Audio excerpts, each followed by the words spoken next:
You understand that it's the I sense that disappears in these great experiences. Yes, gets out of the way.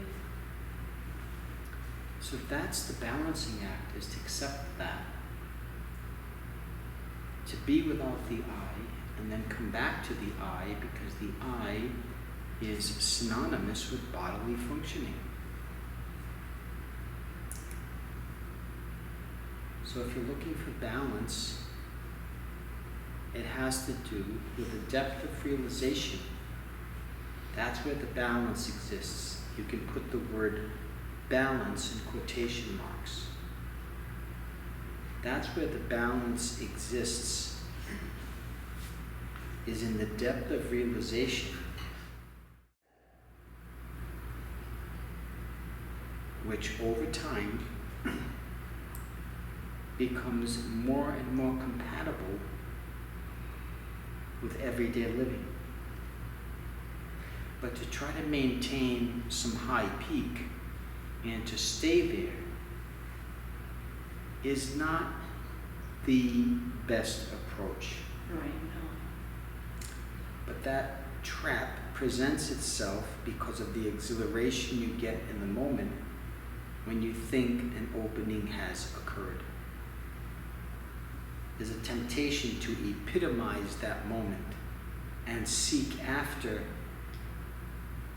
that moment again in memory. So you can call this bondage to realization. Not bondage to the world of perception and experience, but bondage to realization.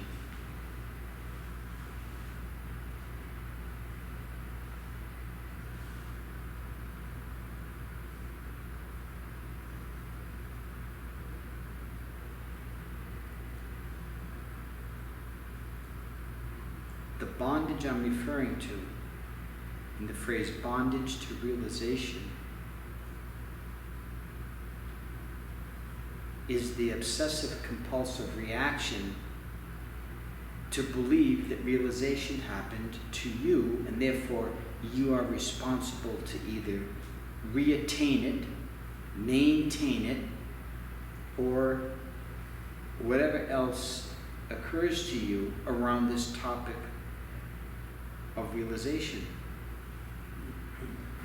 But bondage is bondage.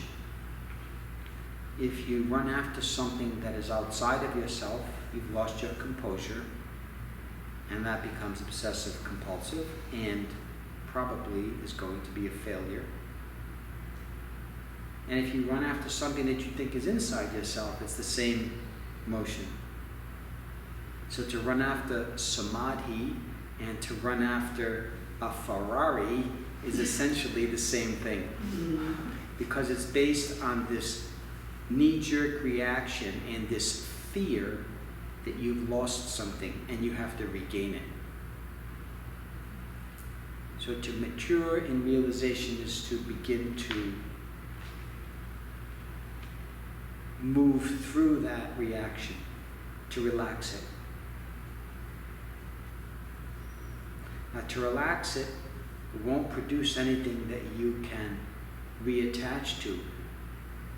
The key is to understand that moment of relaxation and release in which the peace overcomes you as being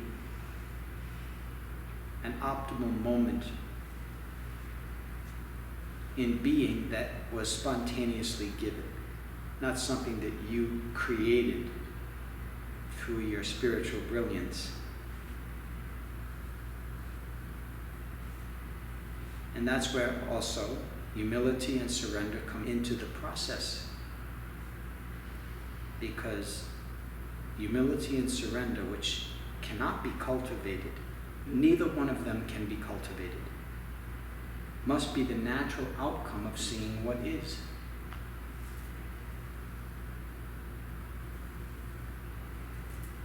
And not any kind of special development of some spiritual characteristic or ability, such as when we think that a realized being has infinite humility or has surrendered completely.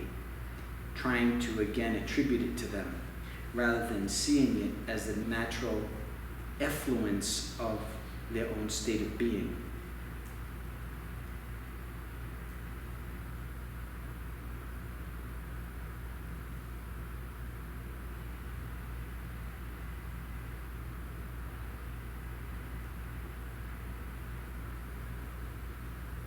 The balance is in living day by day comfortably in what you truly know as yourself. That's the balance. We can even discard the labels of ignorance and enlightenment, thinking that there are two kinds of selves, an ignorant one and an enlightened one. To relax in the way I'm describing is to bypass that division of thinking there's a big self and a small self. Just be yourself. And it's your invitation to yourself to come into deep understanding of what self is and know your true being.